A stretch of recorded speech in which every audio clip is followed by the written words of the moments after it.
నమస్తే, నేను Madhu. Liquor scam లో A8 గా ఉన్నటువంటి భూనేటి చాణుక్య గురించి అందరికీ తెలుసు. అయితే ఇప్పుడు భూనేటి చాణుక్య గుట్టు రట్టయిపోయినట్టయితే తెలుస్తోంది. మరి ఇప్పుడు ఏం జరగబోతుంది మనం తెలుసుకుందాం. ప్రస్తుతం మనతో పాటు ఉన్నారు సీనియర్ జర్నలిస్ట్ DVS గారు. వారిని అడిగి మరిన్ని విషయాలను తెలుసుకుందాం. నమస్కారం సార్. నమస్తే సార్, లిక్కర్ స్కామ్ లో A8 నిందితుడిగా ఉన్నటువంటి భూనేటి చాణుక్య లిక్కర్ స్కామ్ లో వచ్చినటువంటి సొమ్మును బాగా ఖర్చు పెట్టి ఎక్కడెక్కడో స్థలాలు కొన్నారంట. సో అవన్నీ కూడా ఇప్పుడు బయటపడ్డాయి. మరి ఇప్పుడు నెక్స్ట్ ఏం చేయబోతున్నారు సార్ ఆయన్ని? ఇప్పుడు భూనేటి చాణుక్య దగ్గర 11 ఎకరాలు జప్తు చేయమని వాళ్ళ ఏపీ గవర్నమెంట్ కూడా గ్రీన్ సిగ్నల్ ఇచ్చింది. అంటే మద్యం కుంభకోణంలో విపరీతంగా ఏంటి ఆ కల్తీ మద్యం, రసాయన మద్యం, కెమికల్స్తో తయారు చేసినట్టు మద్యం ప్రజలతో తాగిచ్చారు. తాగిచ్చి ఆ డబ్బులు ఇవాళ వసూళ్లు, కమిషన్లు 3,500 కోట్లు.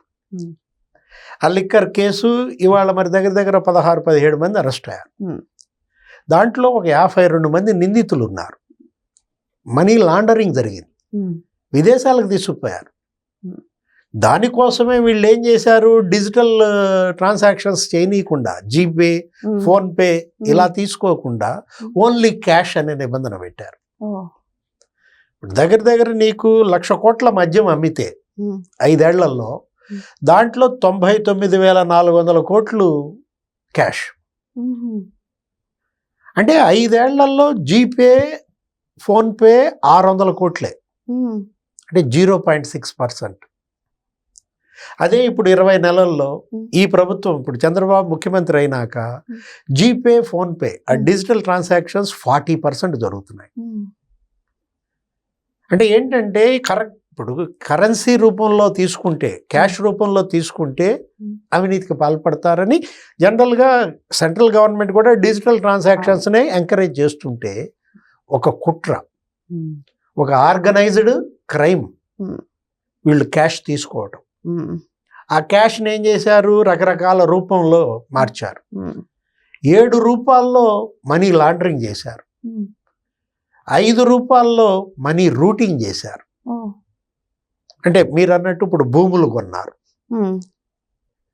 ఏది ఇప్పుడు చెవిరెడ్డి భాస్కర్ రెడ్డి గూడూరు దగ్గర 260 ఎకరాలు కొన్నాడు. మరి అది జప్తు చేశారా? ఇప్పుడు ఇవాళ భూనేటి చాణక్య అది 11 ఎకరాలు జప్తు చేశారండి అని మీరు చెప్పారు. మరి అదెందుకని ఇంతవరకు జప్తు చేయలే? ఇప్పుడు మొన్న బీజేపీ మాధవ్, అసలు బీజేపీ ఒక ప్రోగ్రాం తీసుకుంది. అన్ని కలెక్టర్ కార్యాలయాలకు వెళ్ళి వినతి పత్రాలు ఇచ్చారు. జగన్మోహన్ రెడ్డిని అరెస్ట్ చేయమన్నారు. ఈ లిక్కర్ కేసు ప్రధాన సూత్రధారి, మాస్టర్ మైండ్ జగన్మోహన్ రెడ్డి, ఆయన అరెస్ట్ చేయాలి. ఇప్పటి వరకు జప్తు చేసిన భూములు, క్యాష్ కేవలం 68 కోట్లు మాత్రమే. ఎంత అవినీతి జరిగిందని చెప్తున్నారు? 3,500 కోట్లు అన్నారు, అదే కమిషన్లు. మరి 3,500 కోట్ల ఆస్తులు జప్తు చేయాల్సిందే అని వాళ్ళ బీజేపీ డిమాండ్. ఎక్కడ 3,500 కోట్లు, ఎక్కడ 70 కోట్లు? అంటే 70 కోట్లు జప్తు చేస్తే సరిపోతుందా? మిగిలినది అది మొత్తం జప్తు చేయాలి. ఇప్పుడు అది నేను అంటోంది. ఇప్పుడు ఆ గూడూరు దగ్గర కొన్న 260 ఎకరాలు అతను తెలివిగా ఏం చేశాడు, ఆ భూమి అరవిందోకి అమ్మేశాడు. చేతులు మారింది. రైతుకి ఇచ్చిందేమో 2 లక్షలు, మరి అరవిందోకి అమ్మిందేమో 2 కోట్లకి ఎకరం. అంటే ఎవరు ఇక్కడ బాగుపడ్డారు? ఆ డీల్లోనే చెవిరెడ్డి భాస్కర్ రెడ్డి 32 కోట్లు క్యాష్ చేసుకున్నాడు. ఆ 32 కోట్లు జప్తు చేయాలి. అతను అక్కడ కొన్న రియల్ ఎస్టేట్ భూములు, ఎక్కడ చంద్రగిరిలో లేకపోతే తిరుపతిలో, అక్కడ అనేక మందిని మోసం చేశాడు, బెదిరించాడు. ఎవరో ఒక బ్రాహ్మిన్ అర్చక కుటుంబం, దేవాలయంలో అర్చక కుటుంబం పేరు ఏదో ఉందా, బ్రాహ్మణ మహిళ రేణుక, ఆమెను బెదిరించి అక్కడ 4 ఎకరాలు తన కొడుకు డెవలపర్స్, CMR డెవలపర్స్ పేరిట మార్చుకున్నారు. అది దాని ఖరీదే దగ్గర మరి 40 కోట్లు అంటున్నారు. అంటే లిక్కర్ కేసులో చేతులు మారిన భూములు ఇప్పటికి జప్తు చేసింది గోరంతే. జప్తు చేయాల్సింది కొండంతుంది. కొండంతుంది. ఎందుకంటే కేసిరెడ్డి రాజ్ ప్రధాన నిందితుడు. అతను వాళ్ళ తల్లి పేరు మీద సుభాషిణి లేకపోతే కూతురు ఈష్ణవి ఆ భూములు జప్తు చేశారు. ఇప్పుడు ఇక్కడ హైదరాబాద్లో షాబాద్ మండలంలో మనకు తెలిసి మీడియా కథనాలు ఏమైనా వచ్చాయి, 92 ఎకరాలు కొన్నాడు అన్నారు. కానీ మీరు ఎంత జప్తు చేశారు? 32 ఎకరాలు చేశారు. మరి మిగతా 60 ఎకరాలు ఎప్పుడు జప్తు చేస్తారు? అదేవిధంగా కేసిరెడ్డి రాజు భార్య ఆమె దివ్యారెడ్డి. ఆ దివ్యారెడ్డి అరిటో హాస్పిటల్లో డైరెక్టర్ అన్నారు. ఇప్పుడు అరిటో హాస్పిటల్లో మరి ఆమె షేర్స్, ఆమె మరి ఆ మొత్తం అమౌంట్ జప్తు చేయాలి. ఇప్పుడు ఇక్కడ క్యాష్ ఎంత వీళ్ళు జప్తు చేశారు? ఈసీ ఎలక్షన్ కమిషన్ పట్టుకుంది. అదే ఫస్ట్ పట్టుకున్నది ఎంత? 8 కోట్లు 9 కోట్లు ఉంది. ఆ రోజు తుడా వాహనాల్లో చెవిరెడ్డి భాస్కర్ రెడ్డి పంపిణీ కోసం ఓట్లు కొనడానికి తీసుకెళ్లిన డబ్బు ఆ 8-9 కోట్లు పట్టుకున్నారు. అది సీజ్ చేశారు. నెక్స్ట్ ఇక్కడెక్కడో ఇంజనీరింగ్ కాలేజ్ ఉంది హైదరాబాద్లో, వర్ధమాన్ ఇంజనీరింగ్ కాలేజీ. ఆ గెస్ట్ హౌస్లో కొంత అమౌంట్ దొరికింది.